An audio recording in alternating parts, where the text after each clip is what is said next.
साथियों नमस्कार, स्वागत है आपका हमारे YouTube channel study circle with BP में। बात कर रहे हैं मध्य प्रदेश शिक्षक भर्ती को लेकर के।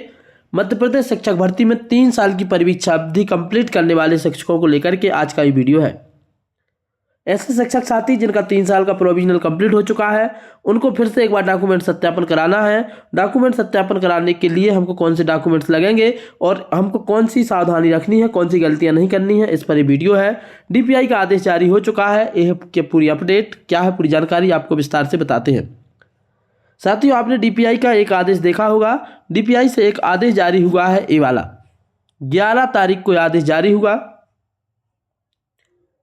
इसमें कहा गया है, प्रति समस्त संयुक्त संचालक लोक शिक्षण मध्य प्रदेश, समस्त जिला शिक्षा अधिकारी, नवनियुक्त प्राथमिक, माध्यमिक और उच्च माध्यमिक, मतलब वर्ग 1, वर्ग 2, वर्ग 3 माध्यमिक शिक्षकों की परीक्षा अवधि के संबंध में, जिनकी परीक्षा अवधि पूर्ण हो रही है, उसके लिए क्या कहा गया है।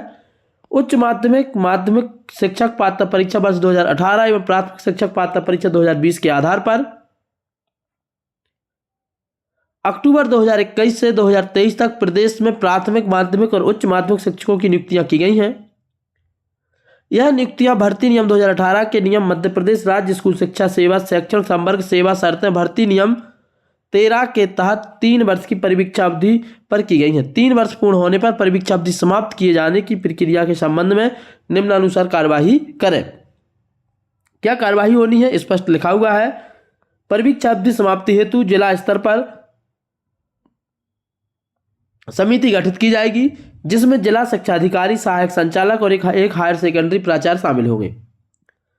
इस समिति के समक्ष परीक्षा अवधि से संबंधित समस्त विषयों के प्रकरण प्रस्तुत किए जाएंगे। समस्त शिक्षक निर्धारित प्रपत्र परीक्षा अवधि समाप्ति के लिए आवेदन संकुल प्राचार्य को प्रस्तुत करेंगे। संबंधित द्वारा कार्यभार ग्रहण की तिथि से 3 वर्ष की परीक्षा अवधि मान्य की जाएगी। आवेदन द्वारा प्रारूप परिशिष्ट के अनुसार एक जो है इसमें लगा हुआ है आवेदन, हम बताएंगे कौन सा वाला है। संकुल प्राचार्य परीक्षाधीन शिक्षकों द्वारा प्रस्तुत आवेदन को उपलब्ध दस्तावेजों के आधार पर प्रमाणीकरण करेंगे। प्रमाणीकरण में मुख्यतः निम्नानुसार कार्यालयीन दस्तावेज के आधार पर कार्यवाही करेंगे। कौन कौन से दस्तावेज लगेंगे। शिक्षक की परीक्षा अवधि में नियमित रूप से कार्य किया हो, कोई दीर्घकालीन अवकाश से मात्र अवकाश को छोड़कर नहीं लिया हो, वेतन देयक से पुष्टि करना अनिवार्य होगा। यदि कोई शिक्षक स्थानांतरण से अन्य जिले में उपस्थित हुआ है तो पूर्व जिले से उसके अवकाश एवं वेतन देयक की पुष्टि की जाएगी। शिक्षक की नियुक्ति न्यायालयीन प्रकरण के पारित अंतरिम आदेश के क्रम में स्थगन पर नहीं हो। स्थगन पर कार्यरत शिक्षकों की परीक्षा अवधि न्यायालयीन प्रकरण के अंतिम निराकरण तक विलंबित रहेगी। इसके बाद आगे इसमें बताया गया है कि शिक्षक के विरुद्ध कोई शिकायत, जांच या नियुक्ति से संबंधित कोई न्यायालयीन प्रकरण लंबित ना हो। नवनियुक्त शिक्षक की परीक्षा अवधि की गोपनीय चरित्रावली भी संतोषजनक हो। शिशु पालन अवकाश यदि लिया गया हो तो उसकी भी अवधि को आपको इसमें साथ में स्पष्ट करना है। तो ये सारी जानकारी आपको देनी है। इसके अलावा और बताया गया है कि दिव्यांग श्रेणी में शिक्षकों के लिए आवश्यक है कि उनकी दिव्यांग श्रेणी वही हो जिस श्रेणी में नियुक्ति हुई है तथा दिव्यांग 40% एवं स्थायी हो। इस संबंध में संचालनालय ने जारी निर्देशों के क्रम में दिव्यांग श्रेणी के नियुक्त शिक्षकों को दिव्यांगता परीक्षण उपरांत प्राप्त रिपोर्ट के आधार पर दिव्यांगता श्रेणी प्रतिशत, स्थायी एवं अस्थायी के संबंध में पूर्णतः संतुष्ट होने पर ही इस श्रेणी के शिक्षकों की परीक्षा अवधि की समाप्ति संबंधित कार्यवाही की जाएगी। इसके अलावा अन्य कोई तथ्य कारण जिसके आधार पर पात्रता ना हो, सारी जानकारी बताई गई है। इसके अलावा संकुल प्राचार्य द्वारा शिक्षकों की जानकारी प्रमाणीकरण करके संकलित जानकारी पृथक पदवार जो है आपकी परिशिष्ट क्रमांक 2 के हिसाब से भेजी जाएगी। जिला स्तरीय समिति उपरोक्त इसका जो है मापदंड के आधार पर परीक्षण करेगी और पात्रता निर्धारित करेगी। पात्रता का निर्धारण करते समय शिशु पालन अवकाश के संबंध में वित्त विभाग के परिपत्र दिनांक 22/8/2015 के अनुसार सिविल सेवा आचरण नियम 1977 के 38(4) ख के अनुसार निराकरण किया जाएगा। यह सामान्य रूप से परीक्षा कालीन अवधि के दौरान स्वीकृत नहीं किया जाएगा। तथापि विशेष परिस्थितियों में यदि परीक्षा कालावधि के दौरान कोई अवकाश स्वीकृत किया गया हो तो परीक्षा अवधि स्वीकृत अवकाश के उस कालावधि के बराबर अवधि तक के लिए बढ़ा दी जाएगी जिसके लिए अवकाश स्वीकृत किया गया है। तो जिन्होंने यदि चाइल्ड केयर लीव ली है तो उनकी परीक्षा अवधि बढ़ जाएगी। अतः उक्त निर्देश के अनुसार परीक्षा अवधि का निर्धारण किया जाएगा। पात्रता निर्धारण उपरांत शिक्षक के पद अनुसार निम्नानुसार कार्यवाही संपादित की जाएगी। इसके अलावा प्राथमिक शिक्षक जिला स्तरीय समिति के परीक्षण उपरांत पात्र शिक्षकों की परीक्षा अवधि समाप्ति के आदेश जिला शिक्षा अधिकारी द्वारा जारी किए जाएंगे। माध्यमिक शिक्षक और उच्च माध्यमिक शिक्षक जिला स्तरीय समिति द्वारा परीक्षण के बाद समस्त दस्तावेजों के साथ प्रस्ताव संयुक्त संचालक को भेजा जाएगा। संभागीय स्तर पर संयुक्त संचालक की अध्यक्षता में 5 सदस्यीय समिति गठित की जाएगी, जिसमें जिले के प्रकरणों के लिए उस जिले के जिला शिक्षा अधिकारी को सम्मिलित रहेंगे। समिति के परीक्षण उपरांत पात्र माध्यमिक शिक्षकों की परीक्षा समाप्ति का आदेश संयुक्त संचालक द्वारा जारी किया जाएगा और वर्ग 1 वालों का जो है और ऊपर भेज दिया जाएगा, वहां उनका भोपाल से उनका लेटर जारी होगा। कार्यवाही 10 जनवरी 2025 तक आदेश जारी तक पालन प्रतिवेदन विशेष वाहक संचालन द्वारा उपलब्ध कराएं। ये पूरा का पूरा जो है आपका लेटर था। तो ये आपकी कार्यवाही की जानी है। एक परिपत्र ये लगा हुआ है जिसमें आपको यहाँ पर अपना नाम लिखना है, पदनाम, यूनिक ID, IFMS ID, संस्था का नाम, विकास खंड, नियुक्ति आदेश जारीकर्ता अधिकारी का पदनाम, नियुक्ति आदेश क्रमांक एवं दिनांक और उसकी फोटोकॉपी भी लगानी है।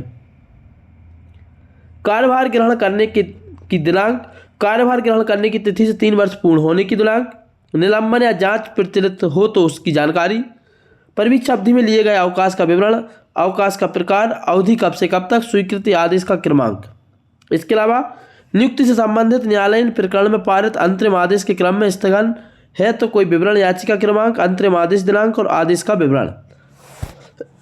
इसके अलावा परीक्षा अवधि के दौरान स्थानांतरण हुआ हो तो उसका भी यहाँ पे जानकारी देनी है। इसके अलावा कोई शिकायत, FIR, आपराधिक मामला हो तो पुलिस वेरिफिकेशन आपको यहाँ पे संलग्न करना है। मेरी नियुक्ति दिव्यांग श्रेणी में हुई है तो ये उनको बताना है पूरी जानकारी। IFIMS 3 वर्ष की आपको 36 महीने का वेतन भुगतान का पत्रक भी इसमें लगाना है और मेरे द्वारा विगत 3 वर्ष से गोपनीय प्रतिवेदन प्रस्तुत कर दिए गए हैं, ये वाला भी। तो ये सब प्रमाणित करके आपको हस्ताक्षर करके देना है। इसके अलावा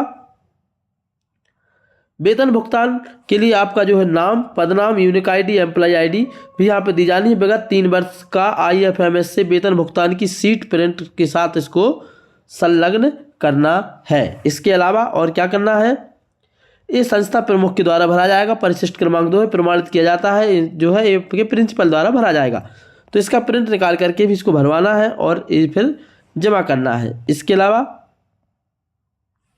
ये वाला जो है ये संभाग स्तर पर परीक्षण समिति के द्वारा भरा जाएगा। इस तरीके से ये जो प्रपत्र है पूरा आपको भर करके बाद में जाएगा। शिक्षक का नाम, संस्था का नाम, unique ID, employ ID, IFMS, नियुक्ति आदेश दिनांक, पदांक के संस्था में उपस्थिति दिनांक, नियुक्ति तिथि से 3 वर्ष पूर्ण की दिनांक, निलंबन, परीक्षा अवधि, नियुक्ति के संबंधित 3 वर्ष, दिव्यांग रिमार्क, ये सारी जानकारी भी एक इसमें जाएगी और संकुल प्राचार्य की इसमें साइन होगी। इस जिला स्तर पर संकलित किया जाएगा और जिला स्तर पर संकलित होने के बाद जिला शिक्षा अधिकारी से भरा जाएगा। इसके बाद ये पूरी जानकारी भरने के बाद ये जाएगा संभाग स्तर पर और ये पत्र संभाग स्तर से भरा जाएगा और इसमें जो है हस्ताक्षर होंगे। तो ये सारी प्रोसेस आपकी होनी है। इस प्रोसेस के अलावा यहाँ पर एक और ये है, शिक्षक, नवीन शिक्षक या व्यायाम निर्देशक संवर्गीय पदों में गोपनीय चरित्रावली का प्रारूप, नाम, उपनाम, जन्मतिथि, पदनाम, पदांकित संस्था, वर्तमान में शैक्षणिक योग्यता, नियोजन का प्रकार, श्रेणी। इसके बाद यहाँ पे लिखा है छात्र उपस्थिति में वृद्धि के प्रयास किए गए, लक्ष्य के विरुद्ध पाठ्यक्रम की पूर्णता, यदि लक्ष्य प्राप्ति में कोई कठिनाई आई हो तो उसका विवरण, प्रतिवेदन अवधि में प्रशिक्षण की सहभागिता, अध्यापन हेतु नियमित कक्षाओं का परीक्षा परिणाम, कक्षावार यहाँ पे बताना है और अन्य कार्य जिसने आपने उत्कृष्ट योगदान के लिए किया हो वह करना चाहते हैं। ये सारी जानकारी यहाँ पे गोपनीय चरित्रावली में भरी जाएगी और एक प्रतिवेदन पूरा आपका जाएगा। इस तरीके से आपकी ये पूरी की पूरी प्रोसेस की जाएगी और अंत में ये सब सबमिट होगा, तब जाके आपकी परीक्षा अवधि समाप्त मानी जाएगी और आप परमानेंट विभाग के कर्मचारी कहलाएंगे। फिर आपकी परीक्षा अवधि समाप्त होने के बाद कुछ सेवाएं, शर्तें जो है जो परीक्षा अवधि के दौरान आपको नहीं मिलती थी, सेवाओं का उनका लाभ भी मिलने लगेगा और आप पूर्ण तरीके से एक शिक्षक बन जाएंगे।